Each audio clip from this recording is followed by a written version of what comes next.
안녕하세요. 배신의 장미입니다. 오늘의 사연 시작하겠습니다. 저와 남자친구는 대학 시절부터 연애를 시작했습니다. 처음엔 특별할 것 없는 캠퍼스 커플이었지만 돌이켜보면 꽤나 진지하고 따뜻한 관계였다고 생각합니다. 하루의 끝을 함께 정리하고 작은 시험에도 서로 응원을 아끼지 않던 그런 사이였으니까요. 하지만 졸업이 가까워질 무렵 그는 더 큰 꿈을 품고 유학을 떠나게 되었고 우리는 서로를 놓아주는 선택을 했습니다. 멀어진 거리가 자연스레 마음까지 멀어질까봐 그땐 그것이 최선이라 생각했던 것 같습니다. 시간이 흐르고 어느 날 문득 잘 지내지? 라는 짧은 안부 메시지가 도착했습니다. 알고 보니 그는 유학을 마치지 못한 채 급히 귀국했더라고요. 그 이유는 아버님의 갑작스러운 별세였습니다. 자세한 이야기를 듣고 나서야 저는 알게 되었습니다. 남자친구의 부모님 사이는 오래전부터 좋지 않았고 어머니께서 다른 분과 관계를 이어오고 계셨다는 사실도 말이죠. 남자친구는 그 모든 상황을 모른 척하며 견뎌왔지만 결국 아버님의 죽음이 모든 인내심의 끝을 무너뜨렸다고 했습니다. 그는 짐을 싸서 집을 나왔고 그 후로 어머니와는 완전히 인연을 끊었습니다. 재혼까지 한 어머니를 보고는 크게 실망을 했던 거였죠. 마음이 참 아팠습니다. 한때 가족이었던 사람과 등을 지고 세상에 홀로 서야 한다는 게 얼마나 큰 고통일지 감히 헤아릴 수 없었습니다. 마침 제가 운영하던 가게 건물이 아버지 소유였기에 저는 아버지께 간절히 부탁을 드렸습니다. 작은 공간 하나만이라도 내어주실 수 없겠느냐고요. 다행히 아버지께서 허락해 주셔서 그는 그곳에서 지낼 수 있게 되었습니다. 그런 시간을 함께 보내다 보니 우리는 다시 자연스럽게 가까워졌고 다시 연인이 되었습니다. 겪어야 했던 시간들이 너무 깊고 버거웠기에 서로에 대한 믿음과 애정은 이전보다 훨씬 더 단단해졌죠. 정해진 약속은 없었지만 이 사람이면 언젠가는 함께하겠구나. 그런 마음이 서서히 자리를 잡기 시작했습니다. 그러던 어느 날 남자친구가 조심스레 제게 말을 꺼냈습니다.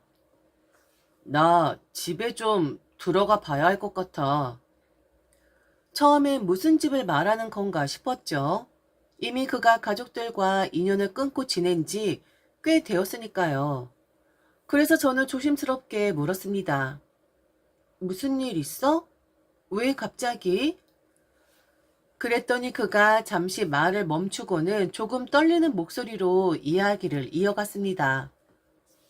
엄마가 새아버지한테 몹쓸 일을 당하고 계신 것 같아. 정확히는 그 새아버지의 자식이라는 사람이 나한테 연락이 왔어.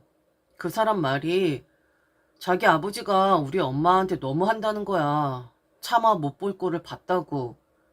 도와줄 사람이 없으니까 나라도 좀 와서 말리든지 아니면 엄마를 데려가든지 하라는 거야. 저는 잠시 말을 잃었습니다. 머릿속이 복잡하게 돌아가더군요. 바람 잘 날 없는 집안이라는 말이 뼈저리게 와 닿는 순간이었습니다. 물론 그분이 과거에 남자친구와 그의 아버지에게 상처를 줬다는 건 분명한 사실이었습니다. 그런데 또다시 누군가의 고통으로 그가 흔들리는 모습을 보니 참 마음이 복잡하더라고요. 솔직히 말씀드리면 저는 그 어머니에게 애정도 없고 정이 가지도 않았습니다. 하지만 그럼에도 불구하고 저는 남자친구에게 그런 말을 참아 할 수가 없었습니다. 그래도 네 어머니잖아. 가서 한번 상황은 확인해봐. 네가 보기에도 그게 사실이라면 그냥 두고 볼 수는 없는 일이잖아? 그는 말없이 고개를 끄덕였습니다. 저는 조용히 그의 손을 잡으며 다시 말했죠. 너도 알잖아. 연락 끊은 지 몇 년이야. 그동안 어떤 일 있었는지 너도 몰랐잖아. 직접 보고 판단해. 필요하다면 당장 데리고 나오고. 이건 사람 문제니까. 사실 제 속은 좀 씁쓸했습니다.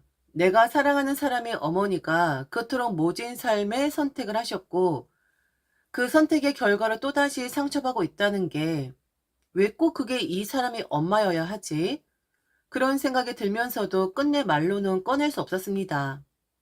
저는 그저 옆에서 그를 응원해주고 싶었습니다. 상처가 크든 작든 사람은 결국 가족이라는 이름에 흔들리게 되어 있잖아요. 그 복잡한 마음을 꾹 눌러 담으며 다녀와. 괜찮을 거야. 나 여기 있을게. 그렇게 말했습니다. 그날 남자친구는 한 번도 돌아보지 않았던 집으로 다시 향하게 되었습니다. 무겁고도 낯선 걸음을 떼며 말이죠. 그 형이라는 사람의 말은 결국 사실이었습니다.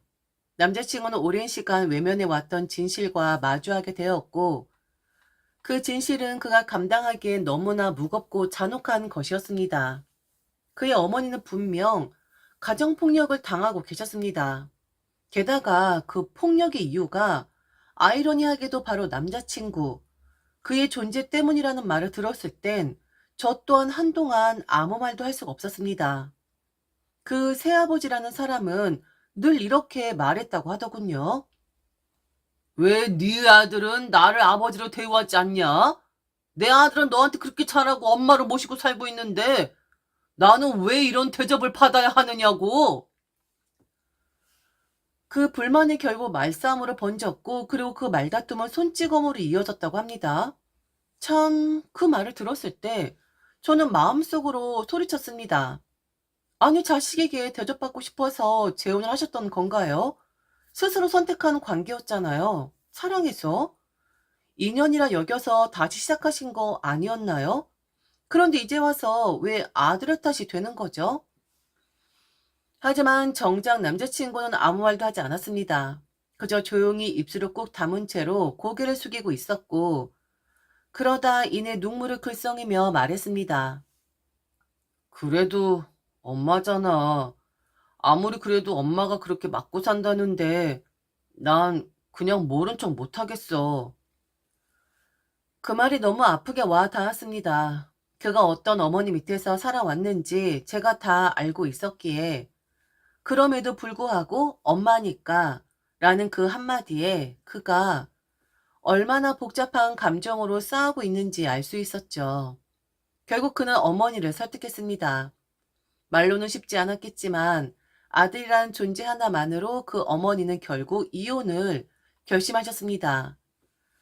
그렇게 이혼을 하시고 난 후 갈 곳이 없어진 그 어머니를 위해 남자친구는 저에게 돈을 조금 빌리고 그리고 본인이 직접 대출을 받아 작은 오피스텔을 하나 마련해 드렸습니다.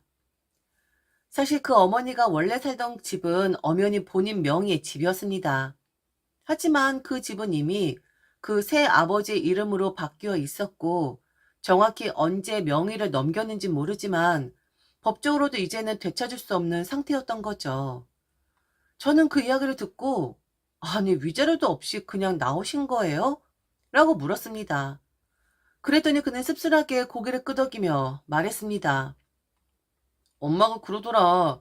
그 사람한테 뭘 더 바라면 더 못 놓아준대. 그냥 다 주고 나와야 그 사람도 미련을 안 가지는 거라고. 그 말을 듣는 순간 속에서 치밀어 오르는 분노와 안타까움을 어떻게든 꾹꾹 눌러야 했습니다. 누가 봐도 그 어머니는 너무 쉽게 모든 걸 포기했고 그 모든 감정의 무게와 책임은 오롯이 남자친구의 어깨 위로 떨어지고 있었던 겁니다. 그렇게 그의 어머니는 말 그대로 홀몸으로 집을 나와 작은 오피스텔 한 켠에 의지하며 새로운 삶을 시작하게 되었습니다. 암튼 그렇게 정신없이 흘러가던 시간 속에서 우리는 다시 평범한 일상으로 돌아가리라 믿었습니다. 남자친구는 여전히 일에 집중했고 저는 제 가게와 저만의 루틴을 지키며 조금씩 마음의 평화를 찾아가고 있었죠. 그런데 인생이라는 게 늘 그렇듯 평온은 오래가지 않더군요. 이번엔 뜻밖에도 남자친구의 어머니가 저의 일상 속으로 들어오게 되었습니다. 그저 남자친구를 만나고 있다는 이유만으로 말이죠. 사실은 그녀는 처음부터 제가 예비 며느리라는 인식과 딸 같은 존재가 되어주길 바라는 사람처럼 행동했습니다. 그러니까 딸은 없고 아들 하나밖에 없는 자신을 조금은 이해해주고 들어주고 받아주는 그런 존재. 그녀의 말투는 늘 한결같이 이런 식이었죠. 나는 딸이 없어서 그런가 봐. 아들은 내가 뭘 말해도 못 알아듣더라. 속으론 날 욕하고 있을 거야. 근데 여자의 삶이란 게 다 그런 거 아니냐? 미정아. 그녀가 그렇게 저를 바라보며 자신의 과거를 고백하듯 꺼내놓았을 때 제 마음은 참 복잡해졌습니다. 아들 유학 다시 보내려고 재혼을 한 거였어. 우리 아들이 공부 욕심이 많았잖아. 그건 미정이 너도 잘 알지? 내가 뭐 남자가 좋아서 재혼을 했겠니? 성현이 공부시켜준다니까 그 말 믿고 재혼한 거지. 근데 성현이 저놈은 엄마가 재혼한다니까 화를 내고 그냥 나가버리더라고. 그때부터야 내 인생이 꼬이기 시작한 건. 그녀의 얼굴은 참 덧칠된 감정 같았습니다. 눈가에 진한 후회가 비치기도 했지만 그 안에는 여전히 자신을 합리화하는 강한 방어막이 느껴졌죠. 저는 아무 말도 하지 않았습니다. 왜냐하면 제가 그 말을 듣고 어떤 반응을 보여도 그녀는 이미 자기 서사의 중심에 자신을 피해자로 고정시켜 두었기 때문입니다. 게다가 저는 알고 있었거든요. 남자친구가 왜 그렇게 큰 상처를 입고 집을 나올 수밖에 없었는지를요. 그건 단순히 엄마가 재혼해서가 아니라 그 모든 상황에서 엄마라는 존재가 자식을 향해 내민 최소한의 손길조차 없었기 때문이었습니다. 그런데 그녀는 지금 마치 그 모든 상황이 내 아들이 날 몰라준 탓이라는 듯이 말하고 있었죠. 저는 조용히 그녀를 바라보며 마음속으로 되뇌었습니다. 정말로 당신의 아들을 위해서만 그랬다고요? 그렇다면 왜 아들을 그렇게 버리듯 밀어냈던 거죠? 하지만 말은 끝내 꺼내지 않았습니다. 왜냐하면 그 순간 제 안에 싸늘한 깨달음이 하나 자리 잡았거든요. 그녀는 단지 자신을 위로받고 싶어 했던 것뿐, 누군가에게라도 이해받고 싶었던 것뿐, 하지만 그 이해라는 것도 사실은 그녀가 정한 방식대로 위로받고 싶었던 것일 뿐이었죠. 그녀를 보고 있자니 그녀가 말을 할수록 더욱 명확해졌습니다. 그녀는 지금 이 상황조차 자신의 서사를 위해 소비하고 있다는 걸요. 솔직히 말해서 저는 그분과 조금 거리를 두고 싶었습니다. 너무 극단적인 절연까진 아니더라도 서로의 간섭 없이 적당히 예의만 지키는 관계 정도로요.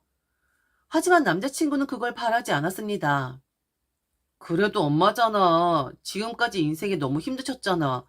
미정이가 조금만 더 잘해주면 안 될까?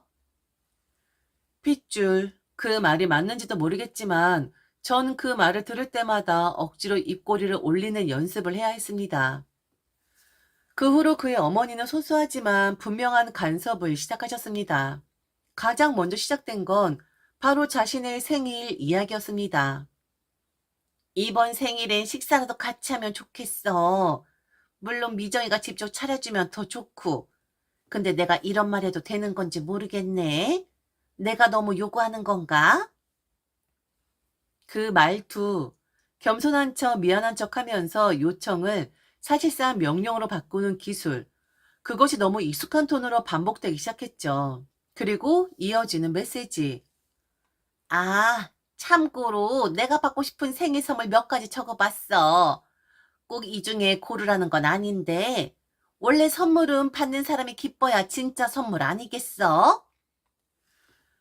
그 목록은 마치 쇼핑몰 장바구니를 복사해 붙인 것처럼 향수, 명품 지갑, 유명 스파 이용권, 백화점 상품권 등등 무지 참고용이라고 하기엔 너무 선택지를 좁혀놓은 리스트였습니다.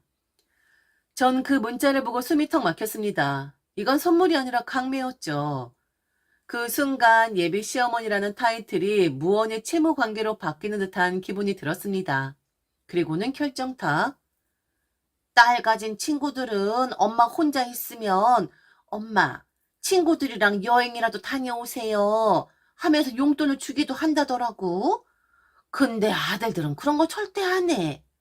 우리 미정이 내게 그런 말 한 번 해줬으면 좋겠어. 나도 이제 행복이 뭔지 알 것 같거든. 처음엔 그냥 농담처럼 넘기려 했지만 그분의 눈빛은 너무 진지했습니다. 그 말 뒤에는 분명 그러니까 너는 그렇게 해줘야 한다는 당위의 무게가 실려 있었죠. 그런데 그게 끝이 아니었습니다. 하루는 뜬금없이 전화가 와서 이렇게 말씀하시더군요. 미정아, 우리 집에 정수기 바꿔야 할 것 같은데 혹시 좋은 거 알아봐 줄 수 있어? 네가 요즘 가전 같은 거 잘 아니까 말이야. 가능하면 렌탈 말고 직접 사는 걸로.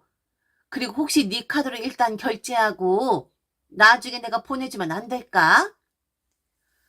그 말이 끝나기도 전에 제 머릿속엔 딱 떠올랐습니다. 이건 보내주지 않을 확률 99%. 또 어떤 날은 이런 말씀도 하셨습니다. 너 요즘 일하는 데서 책 나오는 거 많지? 그런 거 선물용으로도 좋을 것 같아. 우리 교회 분들 생신인데 책 몇 권만 좀 보내줄 수 있을까? 도대체 제가 언제부터 그분의 사적인 물류 창고가 된 걸까요? 게다가 책도 이왕이면 사인본으로 해달라고 덧붙이셨죠. 미정이가 그쪽 업계 사람이니까 이런 건 어렵지 않잖아? 무엇보다 피곤했던 건 이 모든 부탁을 살검이라는 포장지에 둘둘 말아 마치 제가 거절이라도 하면 정이 없다. 요즘 애들은 무섭다. 그런 말이 튀어나올 분위기로 만들어버리는 거였어요. 그녀는 겉으로는 내가 너를 딸처럼 생각해서 그래 라고 말했지만 사실은 자신의 빈자리, 부족한 아들, 허전한 인생을 채워줄 여자를 찾고 있었던 것뿐이었죠. 그리고 그 여자는 바로 저였고요. 그러다가 절정에 이르는 사건이 터지고 말죠. 그날 남자친구는 유난히 간절한 목소리로 제게 부탁했습니다. 미정아, 오늘 저녁 우리 집에 잠깐만 가줄래? 엄마가 너 위해서 식사 준비하셨대. 너무 신나서 하루 종일 요리만 하셨다더라. 네가 오면 정말 좋아하실 거야. 부탁이야. 딱 오늘만. 사실 저는 그날 일이 있었어요. 회의도 길게 있었고 하루 종일 몸이 무거웠죠. 그래서 처음엔 오늘은 좀 힘들 것 같아 라고 대답했지만 남자친구는 끝까지 포기하지 않았습니다. 제발, 정말 너 생각해서 만든 거야. 엄마가 너 좋아하잖아. 한 번만, 딱 오늘만 와줘. 그 말에 마음이 약해진 저는 결국 피곤한 몸을 이끌고 그 집으로 향했습니다. 그런데 문을 열고 들어서는 순간 제 예상은 산산조각이 나고 말았습니다. 아니 도대체 이게 뭐람? 거실엔 낯선 남자 한 명이 앉아 있었고 시어머니는 그 남자 옆에서 마치 명절날 손님 대접하는 며느리 훈련 코치처럼 저를 쳐다보며 웃고 있었죠. 어머, 미정이 왔네. 이리 와서 인사해. 여긴 성현이 형이야.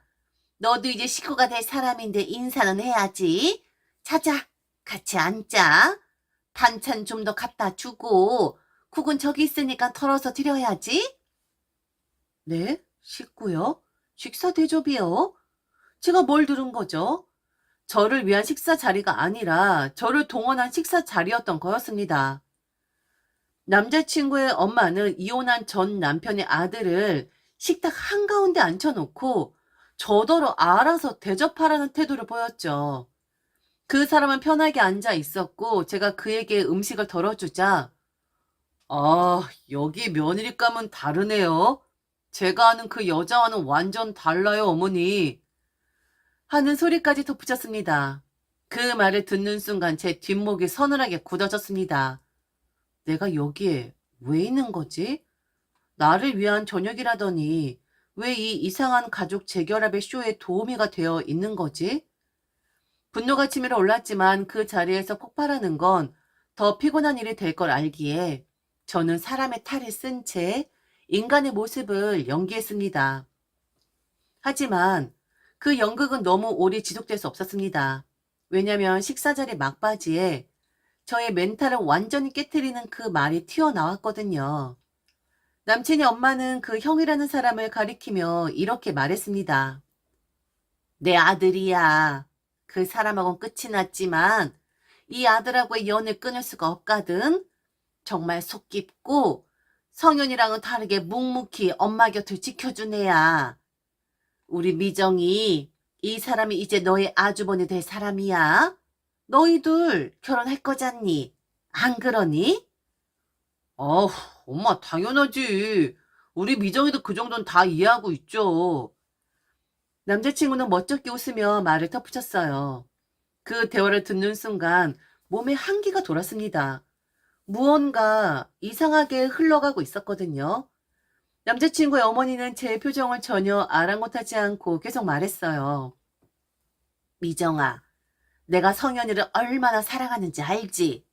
그런데 말이야, 나는 이 아들도 똑같이 사랑해.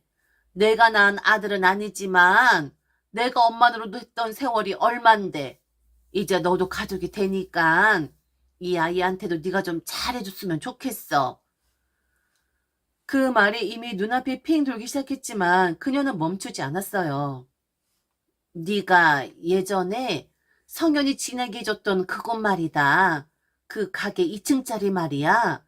사진으로 보니 꽤 넓던데 거기 우리 아들 좀 지내면 안 될까 해서 잠깐이라도 머물 때가 필요하다고 하더라고. 네? 그게 무슨 말씀이세요? 그녀는 마치 아무렇지도 않다는 듯 너도 알잖아. 그 자리 원래 빈 공간이었고 성현이도 어려울 때 너희 부모님이 도와주신 거잖아. 한 번 도와준 거 두 번 도와주는 것도 그리 큰일은 아니잖니? 아니요. 거긴 이미 다른 가게가 들어와 있어요. 그리고 무슨 사정으로 거기를 내어달라고 하시는 거죠? 아니 그게 우리 아들이 이혼을 했거든. 근데 지금 오피스텔로 들어오긴 좀 그렇고 성현이도 그 공간에서 잘 지냈었잖니? 그쪽으로 들어가는 게 아무래도 편할 것 같아서 그랬지. 그래요? 그런데 어쩌죠? 이미 그 공간엔 다른 사람이 입주했어요. 그럼 그 사람한테 웃돈을 좀 얹어서 내보내면 안 될까? 아니 너는 그렇게 할 수 있잖아. 남 사정보다 네 가족 될 사람 사정을 좀 더 헤아려줘야 하는 거 아니겠니? 가족이요? 아, 야, 지금 내가 이 상황을 어떻게 이해를 해야 하니? 나 너한테 최선 다했어. 그건 너도 알지? 네 엄마랑 연락 끊겼다가 다시 잘 지내보겠다고 할 때도 나는 진심으로 품었고 도왔고 신경 썼어. 근데 이젠 뭐? 남의 아들까지 챙기라고? 아니, 자기야. 제발 좀 입 다물고 들어. 아줌마, 다 남이에요. 나랑 무슨 가족이에요? 뭐라고 감히 가족이란 단어를 써요? 그리고 예비 아주버니요? 아, 예비 며느리 도리를 하라 이거죠? 며느리 도리가 뭐 롯데월드 자유 이용권인가요? 개나 소나 다 올라타게? 웃기고 계시네? 저는 자리에서 일어나 테이블을 쓱 정리하며 가방을 집었습니다. 됐고, 성현아. 그냥 우리 여기서 끝내자. 적당히를 모르는 가족이라는 인연을 이어갈 필요 없어. 그리고 너 돈 갚아. 딱 하루 줄게. 하루 안에 안 갚으면 법적으로 진행할 거야. 가족? 웃기지 마. 지금부터 너는 그냥 채무자야. 알았냐? 말을 마치고 저는 현관으로 향했습니다. 남친이 따라왔지만 저는 겁나 빠른 사람이거든요. 그리고 진짜 미친 듯이 뛰었습니다. 그날만큼 내가 올림픽 단거리 선수였다고 해도 믿었을 만큼 그들에게 잡히는 순간 난 다시 호구로 돌아갈 것만 같았거든요. 그렇게 뛰어서 빠져나왔고 진짜 다신 돌아보지 않았습니다. 남친은 바로 돈을 갚았어요. 겁났겠죠. 제가 진짜 소송 들어갈까봐. 돈 받고 깔끔하게 인연 정리했습니다. 그 인간들 아직도 그 좁은 오피스텔 안에서 서로 찌질한 연민과 이기심 속에 구질구질하게 살고 있겠지. 그렇게 구질한 생각을 하면서 사니까 그렇게 구질하게 사는 거 아니겠습니까? 사람들이 정도를 몰라요, 정도를. 안 그렇습니까? 지금까지 들어줘서 진심으로 감사합니다. 이상 배신의 장미였습니다.